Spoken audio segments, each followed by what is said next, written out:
You may not believe it now, looking at the titan of industry we associate with our studded bricks these days, but LEGO wasn't always thriving as it does today. In fact, LEGO was in serious trouble as a company before they hit it big with their first collaborative theme, LEGO Star Wars. This collaboration ripped LEGO from the grave they had but one foot in and started them up on a journey to become what they are now. The success of LEGO Star Wars was followed up by another Lucasfilm project, LEGO Indiana Jones, to slightly less success, which was then again followed by their new partnership at Warner Brothers with LEGO Harry Potter, with slightly less success again. But shortly after they cancelled their Wizarding World run, for the first time anyway, they struck gold with another Warner Brothers project, LEGO Batman, later being branded to LEGO Batman sub-theme to LEGO DC Superheroes sub-theme to LEGO Superheroes.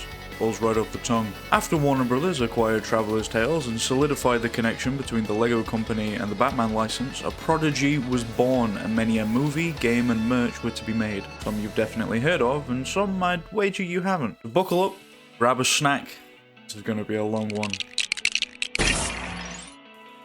LEGO Batman, of course, began with the physical sets, which have always been pretty strong. Sets are rotated often, there's a huge list of every Batman LEGO set ever made, and only a fraction of them are still available for purchase, but the ones they do keep have a pretty decent range of price points. There's always some big set that's the magnum opus of the current lineup. Right now it's the Arkham Asylum set, but it's usually some sort of large Batmobile. In fact, lots of these sets are Batmobile, at all price points, which makes a lot of sense. They're iconic, tie them into a specific movie variant, or feasibly make an original one that's still recognizable as the Batmobile. There's been lots of small sets too, little blind bags that you can join to other sets that I really like. It's an easy way to make a kid's collection feel unique while still being inexpensive because the adult collectors aren't going to be as bothered about them. There are a lot of repeats. I think they're genuinely running out of ways to say Batman versus Joker pursuit. But there's lots of adaptations in sets as well. Again, mostly with the Batmobiles, but there's other cool stuff from the movies. I would personally love to see some more niche references adapted in sets. The theme's been going so long now that there's been entire generations of kids who love their own kinds of Batman media growing up, and making some sets from these older cartoons could be a great way to strike some of that nostalgia while it's still just being a Batman set for anyone who didn't see what it's referencing. There's a few sets based on the LEGO movie universe, and a few sets even referencing comic storylines that never quite made it to blockbuster status. A lot of the older sets got little animations that played as ads. Yes, I'm talking about everything.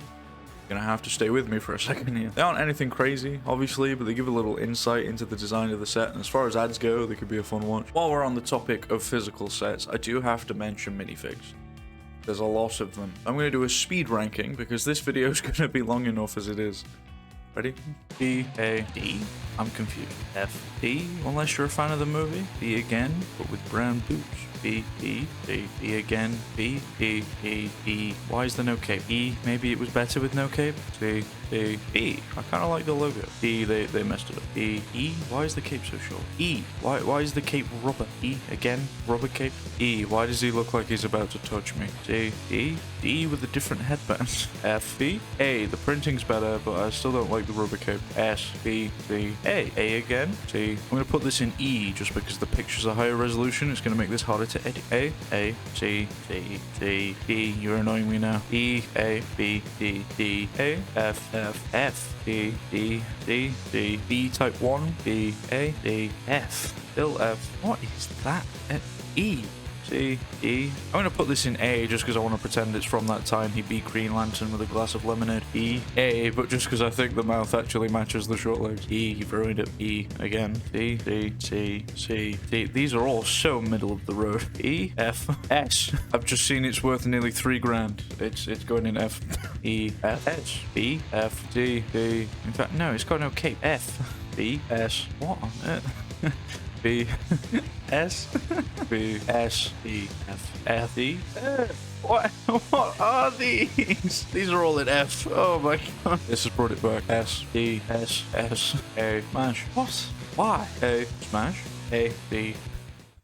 Sticking with the early days of 2006, before any of the games came out and before some of you were born. I'm back. LEGO Batman started bleeding into other mediums just to advertise the physical set. Secret Files and Origins was a run of one-shot comics that would give origin stories, character bios, and short adventures for a variety of DC's characters. It was launched in the late 90s and actually wasn't phased out until only a few years ago. One of the characters to get an issue was, you guessed it, Miracle Molly. Miracle Molly?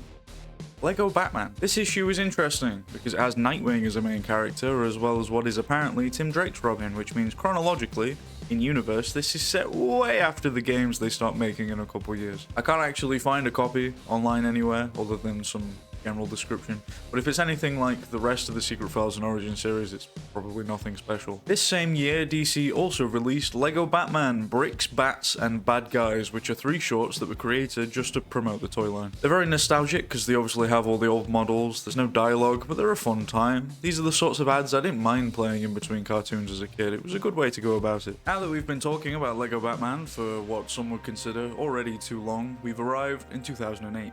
The first game.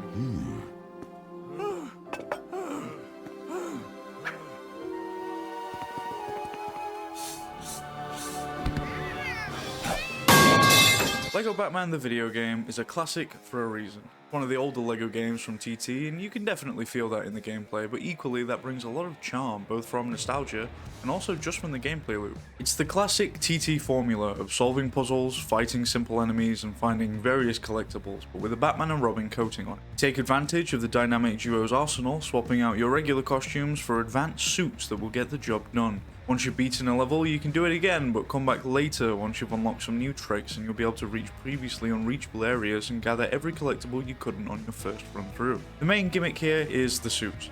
Lego Star Wars had different force powers and computer abilities, Lego Indy had a bunch of different objects you could carry around, Lego Batman has a big wardrobe.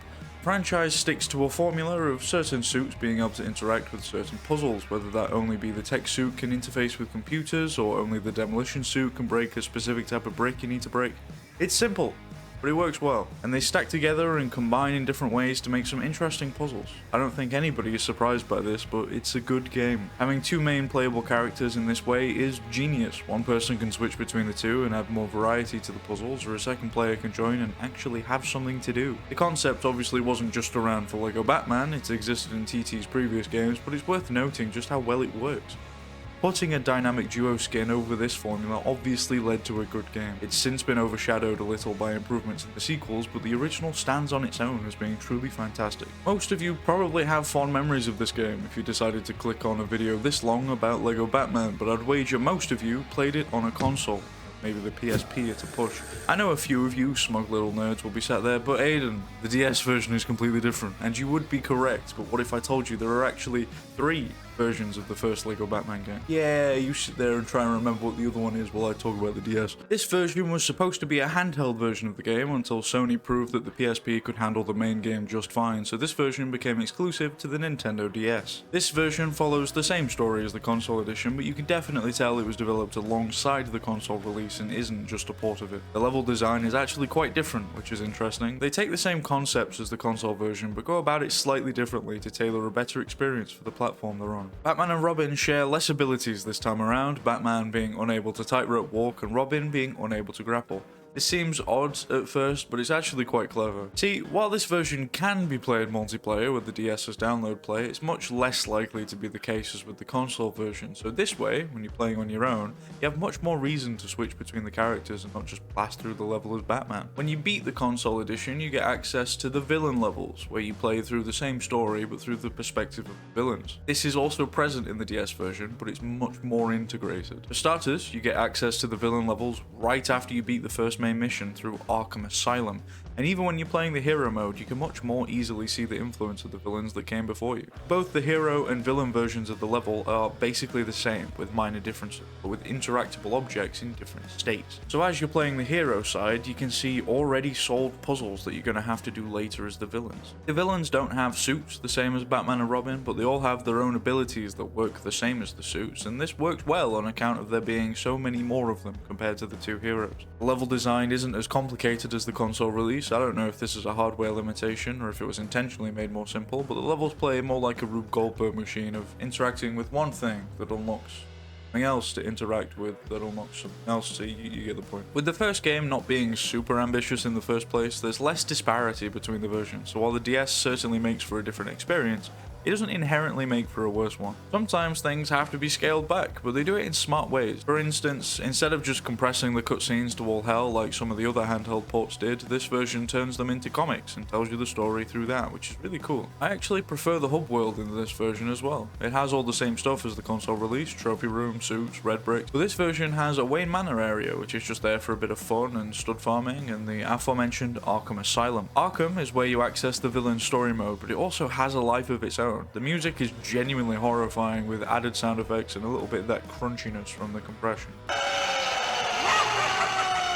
The asylum also slowly fills up over the course of the game as the villains you've locked up in the story mode show up in their cells. Overall, I think this is a totally valid version of the first game, and I'm genuinely glad I grew up with both of them. If you remember what the third version is yet? Did you Google it?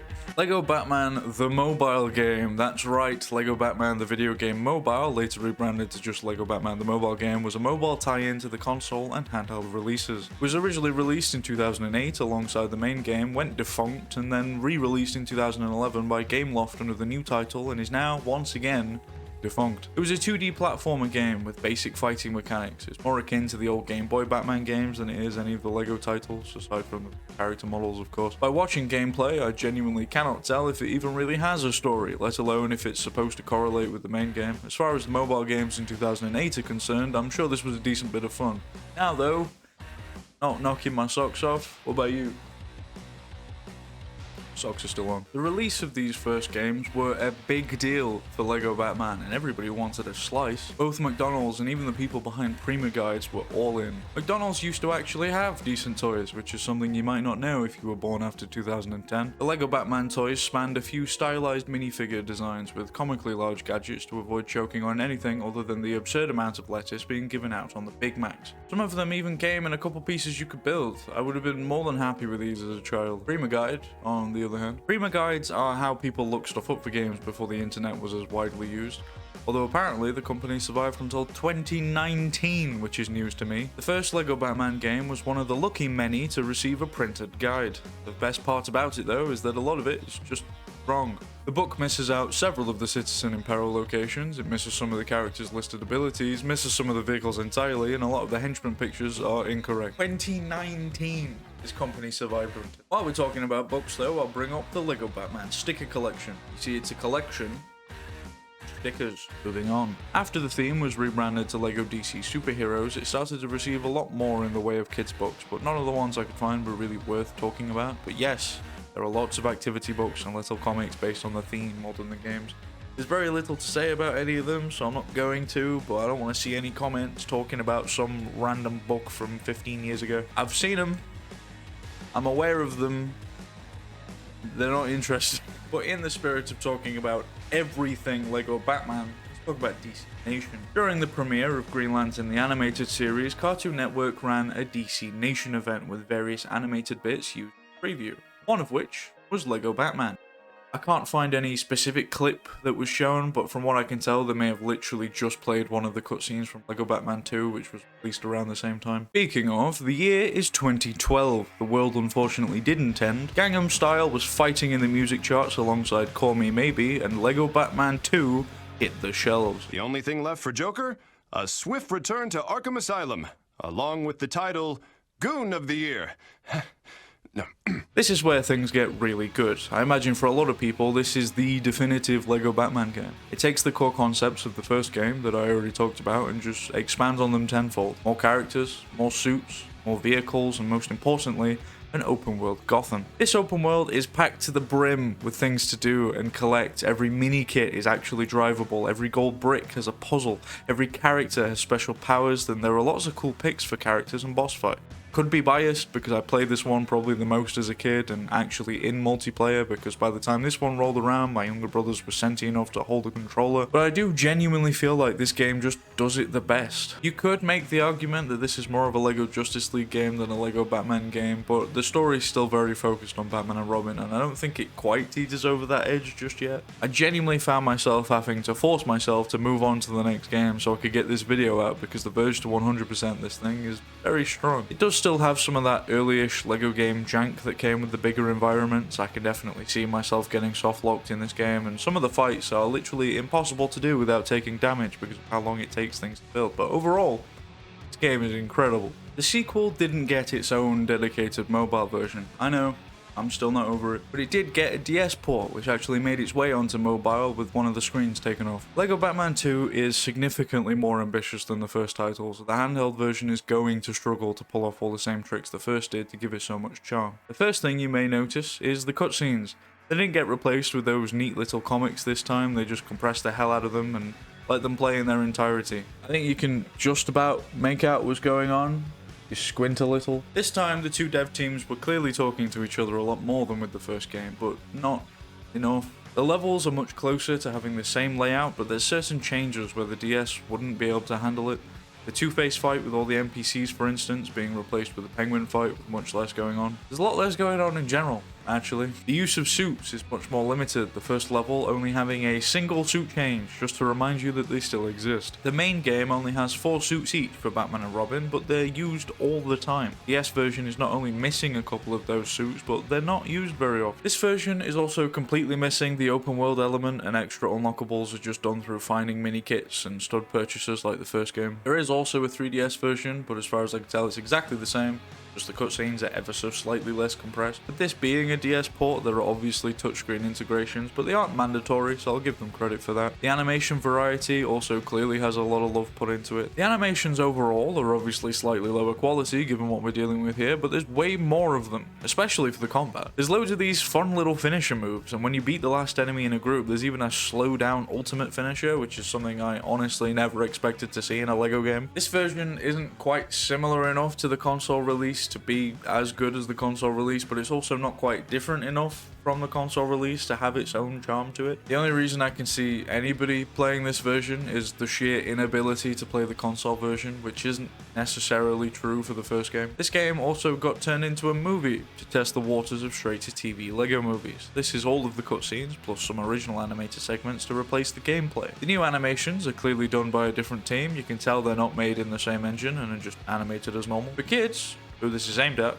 that's perfectly fine. I doubt I would have noticed if I'd seen this 10 years ago. It's a way to capitalize on a story and a set of cutscenes they already had. It's not a bad idea at all, and it suits its target audience perfectly fine. We've had fun so far talking about LEGO Batman and all of its weird and wacky offshoots, of which I have found many, but there's one that got away. The rain hammered down on my window like it had done something to upset the sky. I sat wallowing, as I often did, distracting myself from my sickness. A sickness of the LEGO Batman variety. I needed it. I needed it all. Every game that hadn't been invented yet, every motion picture, every toy. But there was a man out there who had made something I couldn't find. Batman's LEGO Adventure Parts 1 through 4, right there on IMDb, the most trustworthy source the internet had to offer. No cover image, no mention of where to find them, and only one credit to the project, George O'Connor. O'Connor was an elusive figure I'd been trying to track down for months. I had no picture of the fella, no description or real leads at all, just his name. Were these long-lost cinematic masterpieces? Were they a child's imagination leaking its way onto the internet? I may never know. Was this the George O'Connor that did that Olympian series? Unlikely. He was 40 when these came out, but never rule out a suspect without hard evidence. I may never find Batman's LEGO Adventure Parts 1 through 4, but Mr. O'Connor, if you're watching, I will find you. And I will ask you for a Part 5. The LEGO Movie. Have you heard of it? Pow. Wham. Kazap. First try. This is the first piece of media we're coming across that's more LEGO Batman adjacent. He's there, in it, but it's not about him. So I'm going to be talking about this film both in its entirety and also about LEGO Batman's specific inclusion and how well the character was used. The film was inspired by the visual aesthetics and stylistics of brick films, the stop-motion animations fans were making and putting on the internet. While they wanted to make the film's animation replicate stop-motion film, everything was done through CG. To do this, the animation rigs followed the same articulation limits actual LEGO figures have. This is very different to how LEGO Batman has been animated so far, and this comes into play with some later properties referencing both of them. The movie uses the idea of having to follow instructions to build Lego and cranks it up to 11, creating a society of perfect order under a hidden dictatorship of complacency and corruption. Movie hits a little too close to home these days, huh? There's a resistance of master builders who can build without instructions, just using their imaginations, and thereafter the piece of resistance to stop Lord Business from gluing all the Lego together. It's a beautiful story about the relationship between a father and son. Everything about this movie is awesome, but you've seen the Lego movie, right? I don't have to harp on about it too much. This movie has a very specific style of visual and quick-witted comedy that it interlaces with a lot of hard-hitting metaphors. You know how much I love subliminally influencing children. The visual style and animation of this movie is amazing, and it became as popular as it did for a reason. But this is a Batman video. I hear you complaining at your second monitor while you crank 90s like it's that summer many years ago that you were actually happy. To that I say, okay. So Batman. In this movie, Batman is used as a kind of comic relief character. I say kind of because most of the movie is comic relief, but he's used as a pretend straight man to some of the nonsense going on around him, while actually bringing his own brand of nonsense to the table. This movie isn't about Batman, and as such, he doesn't really have any development. He definitely improves the movie by being there. He serves to set up several of the funniest moments, and he definitely fits in being one of the more popular Lego series. This movie is, however, where we see the split in character. Lego Batman from the video game and Lego Batman from the Lego movie are different characters. They have very different personalities and serve very different purposes for the stories they're in. I will say this is a good use of the character, and it's where we start to see the flanderization that Lego likes to lean in. Comedic effect. Later on, we'll see a couple examples of how they tried to turn this into something more and have him be the main character to various degrees of success, but for now, this is pretty up there on the list. Of course, it also got a tie-in game. You have good control of your limbs. This game came out the same year the movie did.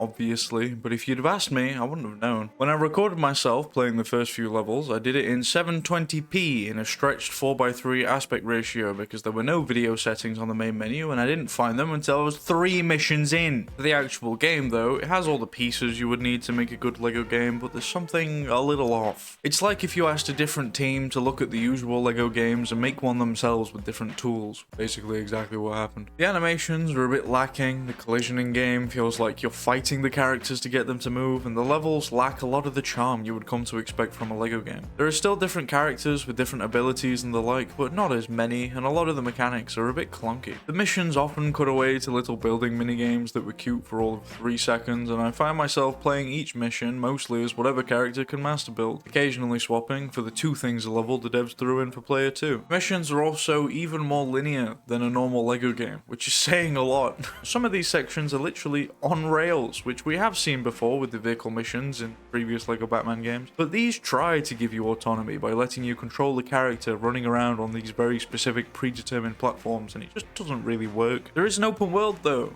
Well, kind of. There's a handful of small open areas that you can run between to get to various levels set in that area. There isn't much to do in each of them, but it's a little extra content you can't be mad at. The thing is though, making these open areas and having you load in and out of them for the missions is the hard bit.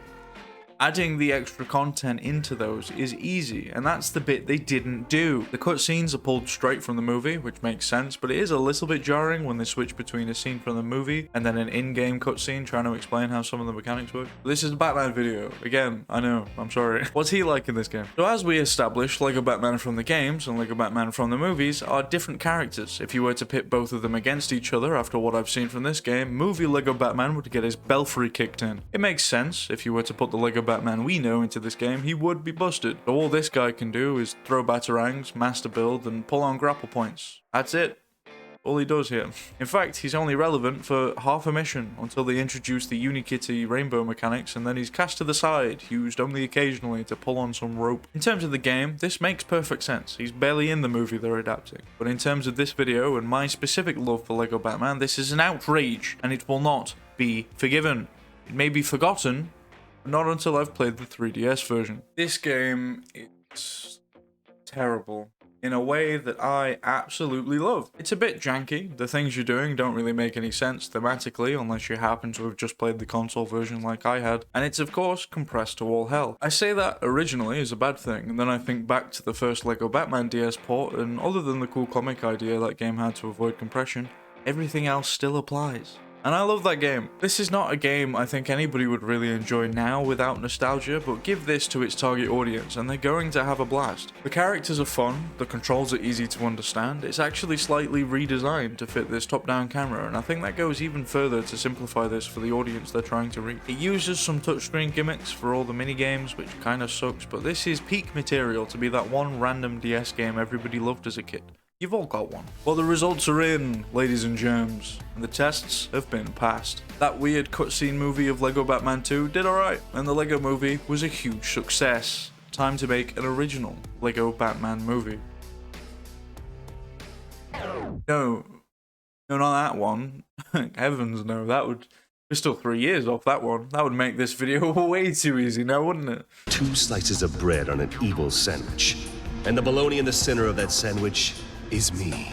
Lego DC Comics Batman Beleaguered is the first original Lego Batman movie slated to appear straight on Cartoon Network to test the waters even more and see if these things are worth making. This is another version of Lego Batman, while not officially denoted as being separate and obviously being more based on the game version of the character. These movies, yes, plural, take the personality seen in the games and crank it up a bit to serve better for a non-interactive story. The animation is actually not bad for what this is, and it's kind of funny. It leans into the absurdity and flanderization of characters present because of the simplified ideas and short runtime. The voice acting is pretty good, I even recognized a couple of big names. It doesn't overstay its welcome, and it has a good enough story to keep me interested. They didn't adapt any particular story, but they picked a super interesting villain to start with. It would have been all too easy to just make it the Joker, and that would have been perfectly acceptable, but picking Batmite of all characters for a first major villain tells me these writers are taking inspiration from places I like. It's a pretty decent start to these movies. They get longer from here though, and after the success of this one, they started pumping out 2 a year, so let that fill you with confidence. Before we carry on with those movies though, it's back to the big leagues.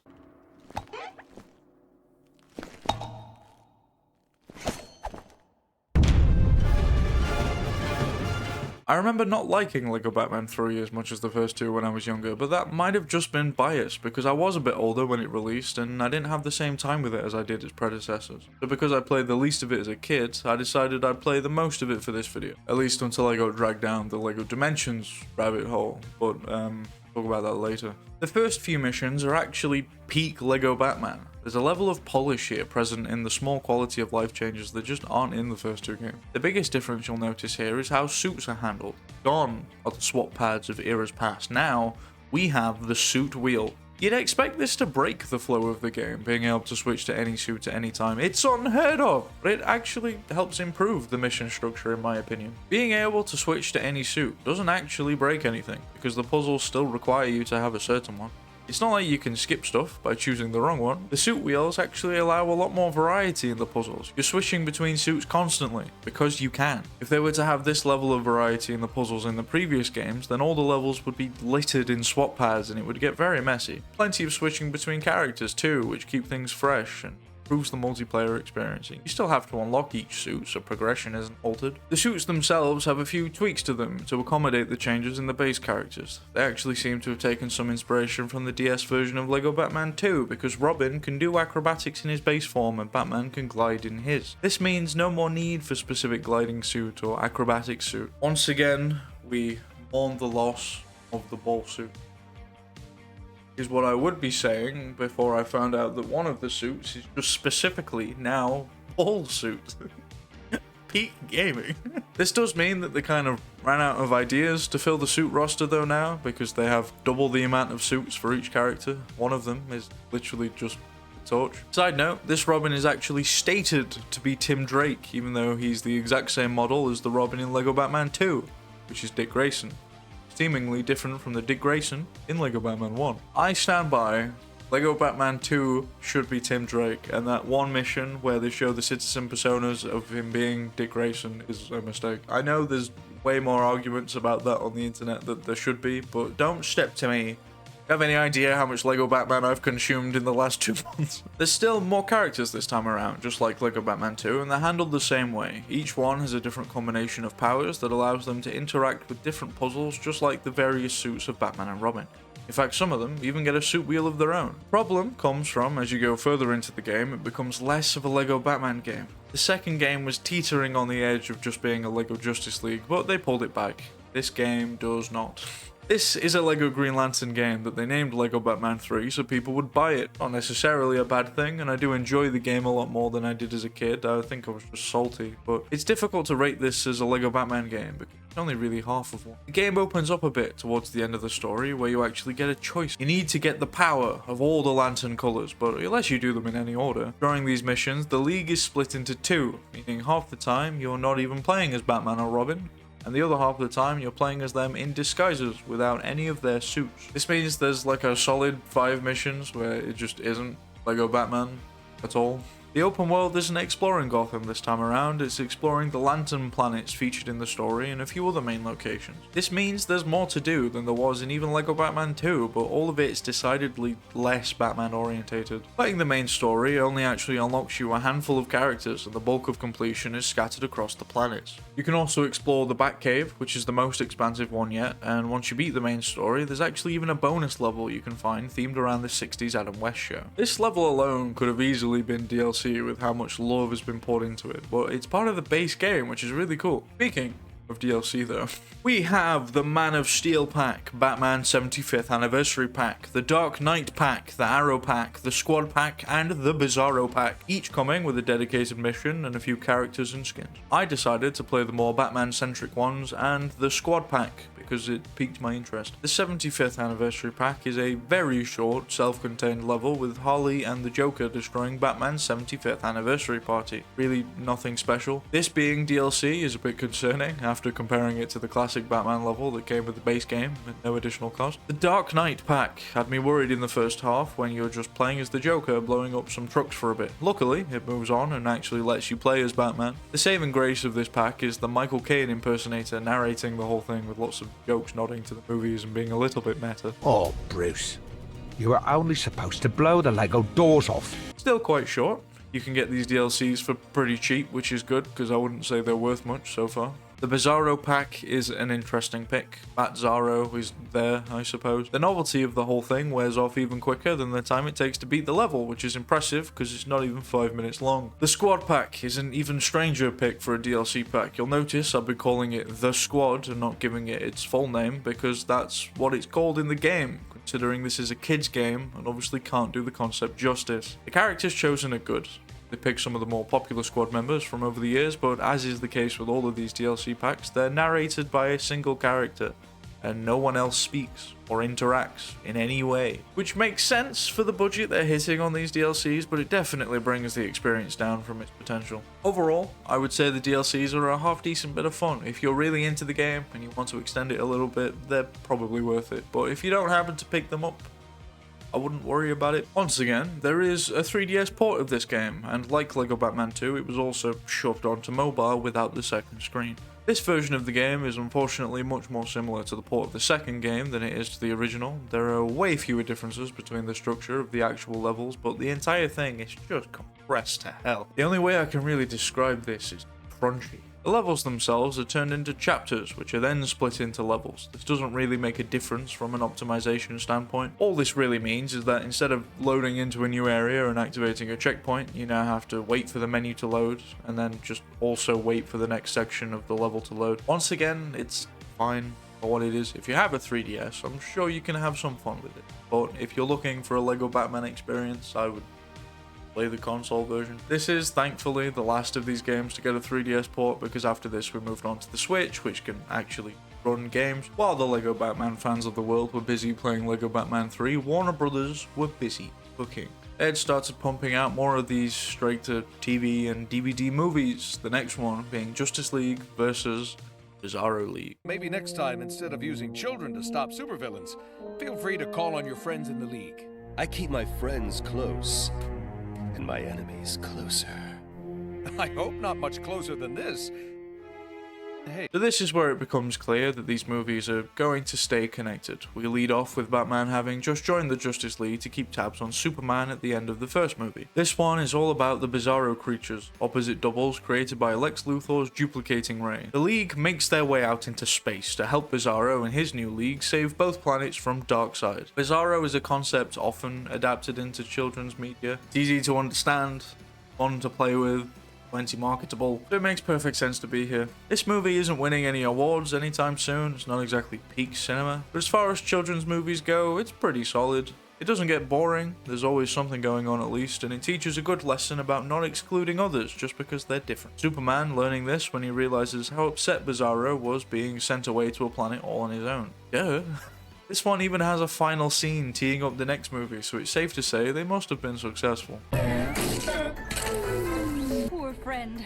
I shall sing that the miscreant song of dead heroes for you. No need to sing Wonder Woman. He's just a dummy. That doesn't matter. He was our friend. Each movie actually has a bit of clever writing where they make perfect sense to watch on their own, but they harken back to each other for people who've seen the previous ones. This one ramps up the stakes once again, Darkseid trying to further his conquest by helping Luthor create the Legion of Doom. The Justice League helps Cyborg come into his own as a hero whilst also introducing a new member, Martian Manhunter. There's expanding lore going on here.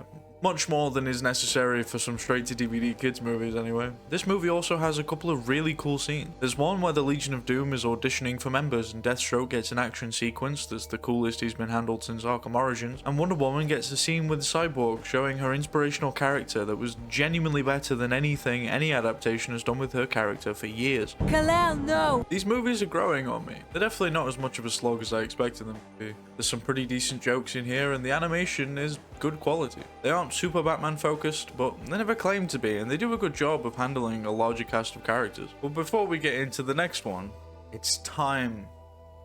It's time for the big boy.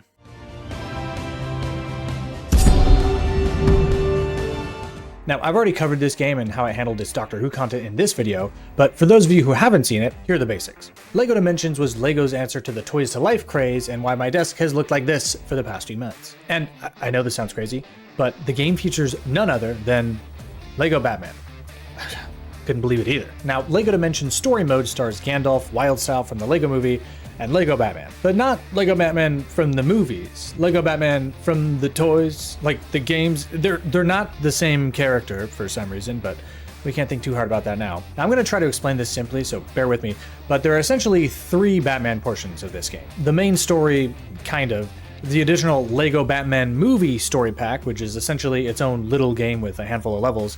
And then the 2 worlds, the DC world and the LEGO movie world. I hope that makes sense. First, let's talk about the main story. The last time I played Dimensions, I was kind of beelining straight towards the Doctor Who content, so anything that kind of got in the way of that was kind of annoying, and I wasn't really very positive about like the main portion of the game. But this time, I did things the right way, and actually got the characters instead of using the NFC tags. It's a whole thing. Regardless, there's portions where the game instructs you to break out one of the Lego bags and actually build them so you can place them on the portal pad and see your creation come to life in the game. And honestly, I like that. It's pretty cool. I like seeing the little Batmobile that I just built just pop into the screen. And in general, LEGO Dimensions has a pretty solid gameplay loop for a LEGO game. You know, you're switching between the characters, using their abilities to solve puzzles and move on to the next section. Some of these puzzles now involve the portal pad, which is neat.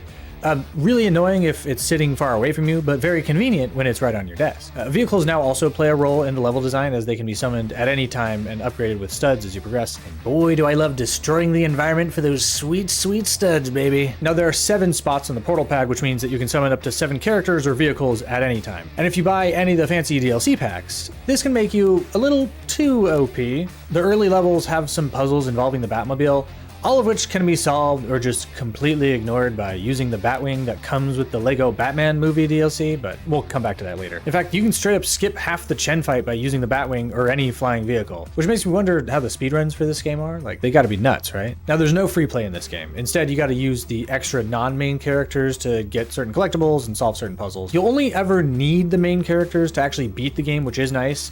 And you don't even need to buy the extra characters with your hard-earned real-life buckaroonies either. You can actually just use the hire a hero system to borrow one for a few minutes and then do whatever you gotta do. This does cost 50,000 studs though, so it gets a little expensive in the long run. But again, it's still nice that they give you the option and they don't lock the collectibles behind a paywall like other Toys to Life games did at that time. The main story is actually pretty fun. The amount of franchises they managed to respectfully shove in there is absolutely insane. The references and accuracy to the source material keeps the story super engaging, and I'm an adult. You know, this game was made for children, and it still rocks. The main story obviously features LEGO Batman, not the movie one, the other one, and his abilities include a grappling hook, a batarang, and stealth. And those abilities are necessary for certain parts of the story. The Batmobile is also necessary and comes with like the base set, But again, you can kind of just use any vehicle and it would work just fine. However, the main story does feature the least amount of Batman content, aside from him just being the main character. There's a Joker boss fight in the Simpsons level, then a mini-boss featuring Two-Face controlling an elephant from Lord of the Rings in the DC Comics level, and that's about it. Nothing too crazy. Now for the LEGO Batman Movie Story Pack. These names are crazy. Now, they only made a handful of these story packs. One for the LEGO Batman movie, obviously, one for everyone's favorite Ghostbusters movie, and one for everyone's favorite transphobic writer's billion-dollar franchise spinoff. What do you mean the game was discontinued in 2017? I'm playing it right now. The LEGO Batman Movie Story Pack contains a set of 6 missions that recreates the events of the movie. Some cutscenes are reused, some are recreated. There's no real rhyme or reason as for why, but whatever. The gameplay elements are largely the same as the base game. However, you do get a couple of changes. The Batman minifigure you use in the main story now correlates to the Batman from the movie with an all-new moveset, including detective vision segments and a merch cannon to stun enemies with, which is hilarious. Robin actually has 2 sets of moves because he can switch between himself and the funny Nightwing design from the movie. And Batgirl is basically Batman, except she can glide, which kind of makes her the best character to play as. This pack doesn't have an open world segment, so you access the missions by jumping through the main portal as one of the pack characters. There is also this Excalibur Batman, which is another character you can use. I've already bought so much LEGO for this dang video that I don't think it's really worth it to buy this guy for a little 10-second shout out. So now for the worlds. The worlds are these big open hub areas that you can see from the base game, but you can only access if you have one of the characters that belongs to that world, which basically means if you want the cool ones, you gotta buy those characters. Toys to life, man, I tell you. First up is the DC world, but it honestly can't even hold a candle to the open world in like the LEGO Batman main games. But for its scope, it's pretty good. It's kind of got Gotham, Metropolis, and Atlantis all merged together, but Atlantis is only reachable with a deep sea diving character. You gotta buy more guys. Other than that though, it's the standard 28 bricks with little missions attached to them. A fun time, especially considering that you can access a lot of it with the main Batman figure. And the LEGO movie dimension, or world, or whatever you want to call it, is pretty much the same thing, but just a bit more akin to the LEGO games of the past. Again, tons of side quests and puzzles to unlock the gold bricks like all the other worlds. There's even little areas for the different realms in the movie, which is neat. The sticking point though is the same as the main game. You need a bunch of characters that you don't have if you want to get everything. So you either have to spend all your virtual studs on Hire a Hero, or spend all your real money to buy the figures. Not great. And that's basically LEGO Dimensions. It's a good time, but drills a hole in your wallet, so let's stop that and get back to those straight-to-TV movies that I'm getting a little too invested in. I don't believe in luck. What do you believe in? Batman. Justice League Cosmic Clash is the first movie to start adapting some of the more famous comic storylines. We see Batman go through the same time periods he did in The Return of Bruce Wayne after the Final Crisis event back in 2010. I'm glad to see it's not being used as too much of a crutch here though. We're not directly adapting things, which has a much larger risk of being a bit uninspired and boring, but we're using the ideas from media that the target audience has almost certainly not seen and transforming it into something new. This movie is much more focused on Batman going through time to save various members of the League while trying to stop Brainiac doing his usual Brainiac thing. Now that we're a few movies in, the team is actually pretty well fleshed out and it doesn't feel like watching quite as much of a Flanderization anymore. If this was just a Justice League kids movie, without any of the LEGO aspects, it would be perfectly passable. I'm still not sure if that's a good thing or a bad thing, but the point stands. It's not bad at all. Deathstroke was so focused on getting my utility belt, he overlooked the one thing that can get us out of here. What? This one is a lot of fun. It's a lot more Batman focused than the others, which is good for this video. Batman, Batgirl, and Nightwing go on an adventure to visit one of Batman's old martial arts senseis and leave Gotham in the hands of Superman. The Bat Gang encounter an evil plot at the dojo to uncover the forbidden move to disassemble people led by Bane and Deathstroke. This gives a fun backstory to Batman and Deathstroke training together. All the while, Superman and a few other League members are being humbled by Gotham's criminal elite. There isn't actually much to say here. There isn't much to criticize. It's a fun adventure with a lot of fun characters, the animation is on par with the rest of the movies, and the voice cast is great as usual. You've even got John DiMaggio in as Deathstroke. Is there anything that that man cannot do? I genuinely wish I had these as a kid because I know I would have loved them. I really appreciate what this team has been doing with these movies, and I hope they become some of the formative Bat memories for kids out there. But this was also the year that we were treated to the actual LEGO Batman movie.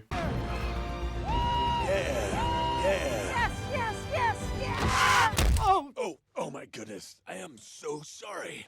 Get back up in that seat. There you go. The theatrical LEGO movies are favourites for a reason, and the LEGO Batman movie is no exception. This is a kids' film with substance. It's one of the movies I like to point to when an animated movie turns out to be a bit subpar and everyone online starts going on about, well, it's only a kids' movie, because this is proof that that shouldn't stop it from being great. The LEGO Batman movie is all about taking this, once again, highly flanderized version of Batman and using it to tell a tight character arc about family connection. I feel like whenever I talk about these movies and adaptations, I end up talking about introducing kids to the concept of grief. It genuinely does come up a lot, alright? I don't just have issues. This time it's all about not letting grief stop you from making new connections with people, and it does all that whilst also just being genuinely funny. This is one of the few movies I had the pleasure of watching with people. My good buddies you can check out over on their channels, and I had a real good laugh watching this one. None of these movies have been particularly bad, but watching them with people really elevates the experience I had. Who knew watching family movies with company you enjoy would elevate the experience? I mean, we can watch. I said company you enjoy. You really feel for Bruce while you watch this. The sequence of him being in denial about how lonely he is actually goes on for a little while instead of just jumping to the next action sequence to keep kids engaged. It has weight. It makes the third act even more endearing when he starts to make those proper connections again. There's less to say about this one because it's definitely one of the most known ones on this list, but it does stand above the crowd as being actually really good. I hadn't watched it since it came out when I was younger, and there's definitely some jokes I missed back then, so if you haven't seen it recently, I'd give it a crack. This paper rock. Scissors. You always do paper. I'm a loser at home and a loser at work. And for better or for worse, this release obviously came with another game tie-in. Oh, they didn't have the budget for another console release? Well, what did they make then? The LEGO Batman movie game is an endless runner game released for mobile alongside the movie, and it was fine. Pretty standard as far as endless runners go, to be honest. Outfits to unlock, studs to collect, power-ups to use. Compared to the other tie-in games, this is obviously a bit of a letdown, but for what it is, I'm sure some kids enjoyed it. While we're on the subject, we also got LEGO DC SuperHeroes Mighty Micros, which is a runner racing game where you chase down supervillains in the Batmobile, collecting studs, having to catch them before they get away. There was also a short series of physical sets released in the Mighty Micros style. These games are now also defunct. Despite the lack of a decent tie-in, the LEGO Batman movie was considered a success. Many people considering it to be a favourite even among their non-LEGO Batman Dark Knight adventures. Makes you wonder why they never made a sequel. Well, turns out they wanted to. A sequel was actually already in the works. The director of the first movie, Chris McKay, was quoted talking about how the movie was going to be about Batman's relationship with the Justice League and struggling to stay on this path he'd carved out for himself in the first movie. Unfortunately, shortly into the writing stage, LEGO transferred their movie rights from Warner Brothers to Universal, effectively meaning the only way this movie can be made is if Warner Brothers allows Universal to make a Batman movie.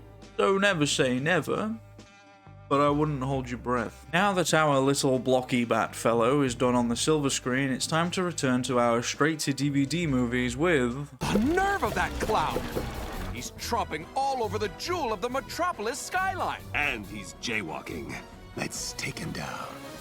LEGO DC Comics Superheroes The Flash is, as you may have astutely figured out, about the Flash. It's all about him learning to be less arrogant about his powers and use his brain to save the day. It's based on a lot of time travel shenanigans, but it's not based on any particular comic story to my knowledge. It's less connected to the other movies now, even though it does use the same characters. I think this is the point where they told their overarching plots and started making more one-shot type stories. As usual, the large cast is handled well. Less so in the way that everybody gets adequate screen time like some of the earlier movies, and more so that they picked a focus point and stuck with it, the rest of the cast providing important supporting roles. Again, I like this movie. It's nothing groundbreaking, but it serves its purpose, and it's a good story and lessons to be showing children. Something I love to see in comics media like this. So we've just done The Flash. Time to dive into another fan favourite Justice League member for our next LEGO movie. Aquaman. Aquaman. It is mildly amusing. Bat flip. This movie brings together some lantern elements with the depths of Atlantis to tell a story about believing in yourself and being the best version of you that you can be. This is great, and the movie is about the same quality as all the others, but even the jokes they poke at themselves for Aquaman being a bit lame in these scenarios doesn't stop him from just being a bit lame. It does help that a lot of the story is set in Atlantis, so he at least gets to show off his full potential a couple of times, but I still found myself a bit disinterested. It's not necessarily a bad movie, at least not any worse than the standard I've been holding the rest of these movies to, but it certainly is the least exciting of the bunch so far. But I've been watching a lot of these straight to DVD movies. I think it's time to dive into another game. Extremely bad for you. Heads up, you drongo!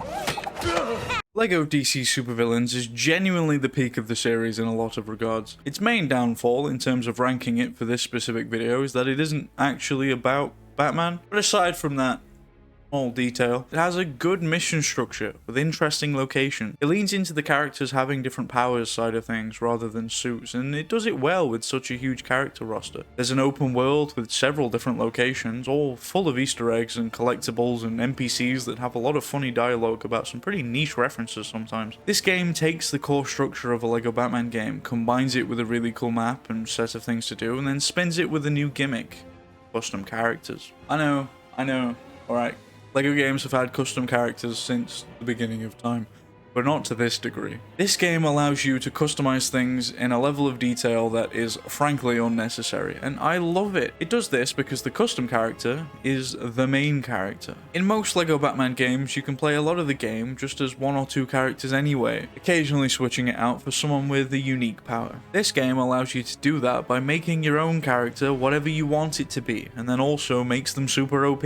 Over the course of the game, you unlock new powers, all of which you can visually customize, and you can use them to solve puzzles like you would in any LEGO game. I really enjoy this game, and that can be evidenced by the fact that this is the only game on this list I have the platinum for. Once you finish the main story, there's even a set of Justice League missions if you did miss having the heroes around. Kinda mirrors the first game's villain missions like that.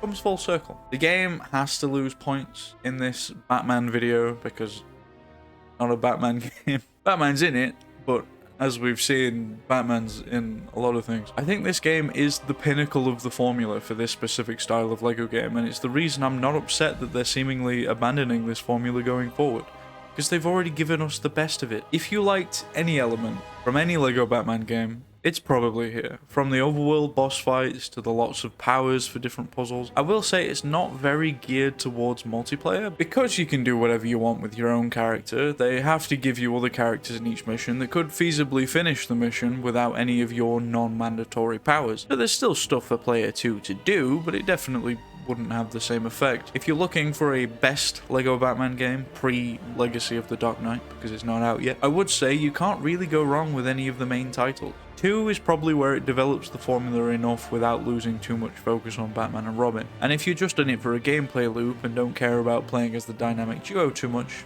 play this one. But we've had our game time now. Back to the big screen. Hey, Batman! How was your last adventure? Good, really good. Saved the world. Again, learned the value of friendship. I lost, and I'm good with it. And it's totally on brand for me to be a loner with a broken heart. It's what the fans want, so yeah, no, I'm good with it. Just me and Alfred.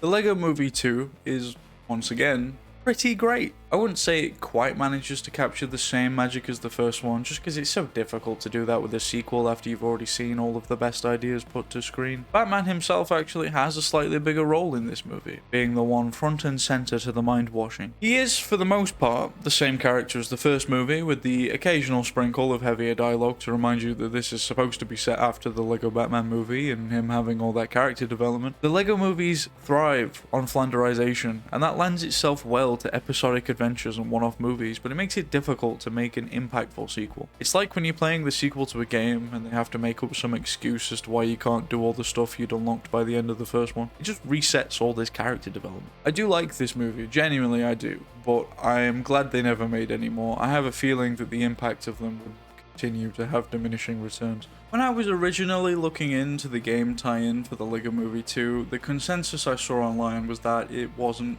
very good. I wasn't surprised by this. It's a video game adaptation made by a sister team to a sequel to a kids movie. If any of these games were going to be a pumped out cash grab, it was probably going to be this one. But then I actually booted up the game and was reminded that the internet just doesn't like new things. This doesn't play like a traditional LEGO game, and if you try to play it like that, you're gonna have a bad time. This game has you play as one specific character, and the different abilities are replaced with items.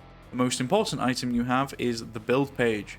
This page allows you to build from various blueprints you unlock as the game progresses, and you use these builds to solve puzzles instead. Generators, bouncers, sprinkler systems, things like that. This specific character you play as is no one in particular. There's a whole bunch of skins you can unlock for the different characters, and you can play as whoever you want. This game is also open world, or at least open zone, if you want to call it that. Kind of like LEGO Batman 3 with all the different planets, more than one cohesive open world. On these planets, you collect master bricks by doing various challenges and side quests, whilst also completing a main story. Once you have enough master bricks, you can use them to power the portal to the next system. Sound familiar? Yeah. The LEGO Movie 2 video game has the same gameplay loop as Mario Odyssey. Of course, replace all the cool platforming with some more traditional LEGO puzzle solving, but why was everyone so mad at this game again? It does also basically include a city builder. The second system you go to is pretty much a blank canvas, and you buy different buildings to put up from different systems. You can also find relics and open them to unlock new character skins and items. This is actually a great formula for a game, and I think people need to start putting some respect on its damn name. There are, of course, some negatives. I'm not going to pretend that there aren't. This game holds your hand like a parent scared of you running away into a pea-soaked ball pit. It's very much targeted at children, even more so than your traditional LEGO game. The voice acting isn't great, and the absence of the original actors is noticeable. It also does that thing that some of the handheld versions do, where you do something that results in a load of studs, but it also results in a little cutscene it locks you into. Then you just have to sit there and watch all the studs despawn because you can't move.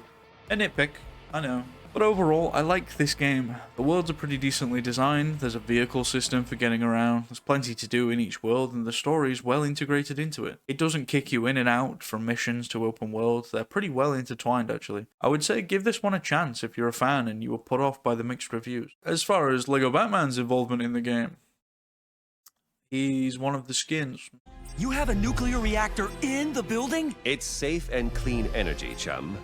I looked up chum, by the way. It means fish cut up into shark bait. LEGO DC Batman Family Matters came about after DC started putting even more stock into its animated properties. Got the new DC intro and everything. It's also not presented as a Justice League movie, even though Batman has been a main focus of a lot of these movies.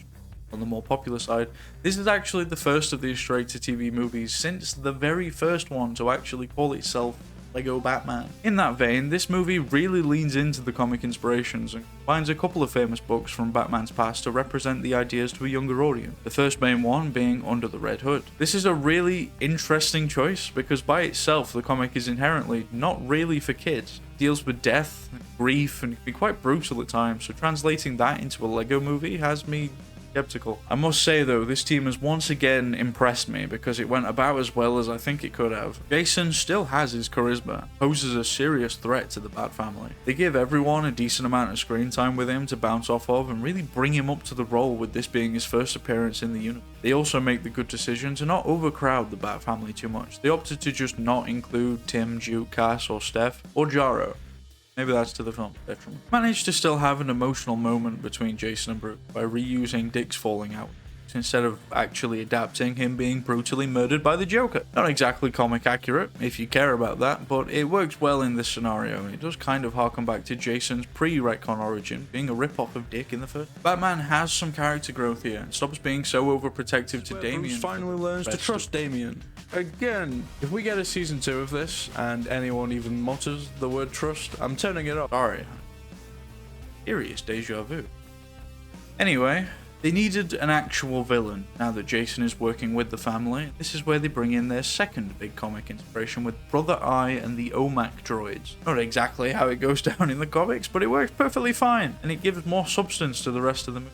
Doing this also allows the movie to show both sides of Jason, and I think that's a good decision. This movie reminds me a lot of my childhood Batman experiences in the way that it adapts these stories to be easily digestible for younger minds and teaches lessons about emotions that can be really valuable at that age. It is objectively hilarious that some kid's introduction to the hardened drug lord that is Red Hood is going to be Lego Jason being addicted to video games. But then again, my first introduction to a lot of these stories was in the same vein, and it only made me love the medium. The final movie they made in this series of straight-to-TV animations was Lego Shazam: Magic and Monsters. Oh, hey, let go of me. I'm Batman. Yeah, hey, the cape. This is silly. So, to introduce Shazam, they have adapted the same comic story that Brave and the Bold did. Brave and the Bold, for anyone who doesn't know, is that show that I keep talking about over and over, so I'm holding it to a high standard. There isn't really anything particularly special about this one. I don't want to be harsh, because I'm aware that this is one of the last things I'm watching after 2 months of non-stop Lego Batman media, but it doesn't really do anything special, especially coming off the back of Family Matters. This one is just fine. We've hit the problem now where to juggle this growing cast of characters, we're just axing some. Cyborg was our introduction to this universe. His growth across the movies has been a staple. He's not even in this one.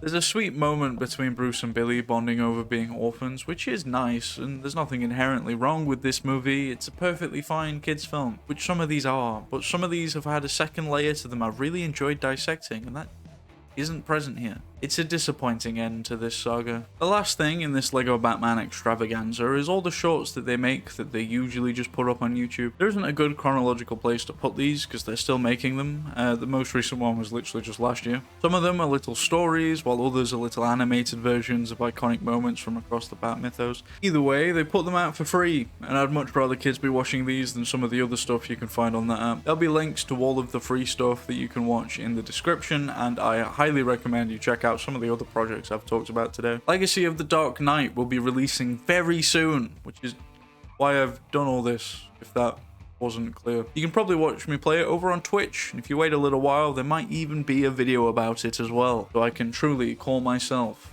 the Lego Batman guy. Either way, thank you very much for watching, or for falling asleep whilst I was on autoplay. I'll see you next time.